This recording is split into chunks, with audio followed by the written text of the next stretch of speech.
What's up, YouTube? Welcome back to the channel. I'm your guy, Nerdy G, and I'm here to break down that Smackdown roster draft, the pick that happened. Like, subscribe, share, do all that good things, right? So let's go through the Smackdown brand and who they drafted and what's on their roster, right? So I'm gonna run through this real quick as possibly as I can. So bear with me, right? AJ Styles, Alba Fry, Angel, Street Profits, the Hit Row, Oscar, Austin Theory, Bailey, Bianca, Bobby, Cameron, Barl and Brutes, of course, the Queen, Charlotte Flair, LWO, Edge, Damage Control, Drew Gawk. I don't know who he is. Somebody gonna have to fill me in on that guy. Isla Dawn, of course, I said Damage Control, Elton Prince and his partner, the Usos, the Bloodline. I just say the Bloodline, the OC, Karrion Kross and Scarlett, LA Knight. The OC, Lacey Evans, I already said the Street Profits. You kind of guys, Rick Boogs, yeah, LWO, yeah, I think I told you guys a lot already, right? Shotzi, yeah, and that's kind of it, guys. It's a big faction party at SmackDown. I'm worried about what the stories are going to be because it's I'm worried about Grayson Waller's on there too, guys. I'm sorry. Forgot to mention him. But I'm worried about how the storylines are going to work. Is it going to be the Bloodline against all the factions? What is it going to be? Are there going to be some temporary things where people are going to be like partnering up, trying to take down the Bloodline or whatever the case may be? Take a guy like Grayson Waller. Take a guy like Cameron Graves. These two guys got like great charisma, right? Where do they fit at in these stories? How do they make stories? Or are these just going to be like little sidebars or whatever the case may be? The United States Championship is over here, right? Austin Theory, Bobby Lashley, right? These 8 guys, LA Knight that's in here, Karrion Kross. I can see these guys fighting, involving, trying to get their United States Championship. Who's going to challenge Roman Reigns one day? I do believe that they're going to give LA Knight a chance at some point to go at Roman. I don't know how soon that is going to be, but I can see that in the foreseeable future, even with Bobby. But I think Bobby is more concerned about that United States Championship more than anything else, in my opinion.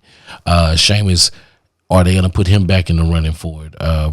What are the Brawling Brutes going to do? Like, the Brawling Brutes have a ton of people to fight. There's the Street Profits. There's the OC. There's the LWO. There are a ton. There's Hit Row, right? There's a ton of people to fight on SmackDown. Like I say, tag team heavy, faction heavy. How is that going to play out? Your guess is good as mine. These storylines. One of the things I want to talk about is to the free agents, Baron Corbin, which Cameron Graves has a match with him coming up next Friday. Who else? Good old Brock Lesnar is a free agent. Omos is a free agent. They are free to move about the brands as foreseeable in the foreseeable future. Alexis Bliss, Bray Wyatt, they weren't drafted, and I'm assuming that those are free agents as well. I haven't seen that. But yeah, like the Usos, there is going to be a ton. And when I tell you, in my opinion, there's going to be a ton of tag team action going on SmackDown. Maybe that's what the viewers like on a Friday night. And if that is, I'm all for it. You got Bobby. I mentioned Edge. Edge is a part-timer to me, so I'm not really worried about Edge. At this point, you can say that Roman Reigns is a part-timer as well. I mean, you guys all heard Triple H taking them shots at him. For the women's division over here, I'm going to need B-Fab to fight. I need them to make her a fightable, playable fight in this in the game, too, because, yeah, this is just something different.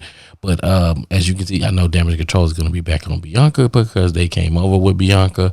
Bianca might have to fight Charlotte Flair in the foreseeable future. I think that's going to be a match that people want to see. I'm not 100% sold on it. Asuka's there to keep to be right there behind Bianca, whispering in her ear and saying whatever it is that she needs to say, or whatever the case may be. LWO and however that's gonna work.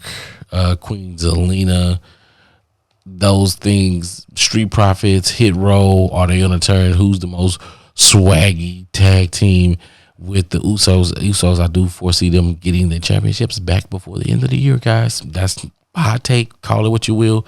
I think that's a belief that they will get the tag team championships back before the end of the year. My deal is this: I'm just worried about how the storylines are going to play out. Guys, drop it in the comments. Let me know what you guys think. Tell me how you think this is going to end. Do you guys think that this roster is going to be great? Who is going to be better? Is it going to be Raw? Is it going to be SmackDown? Tell me. Put it in the chat. R for Raw, S for SmackDown, or just write Raw, write SmackDown, however you want to. Guys, this is my review of the SmackDown roster. If you want me to go deeper, which I think I've covered as much as I can because I don't like to beat a dead horse. But until the next one, this is your guy, Nerdy G. Until the next video, I'm out.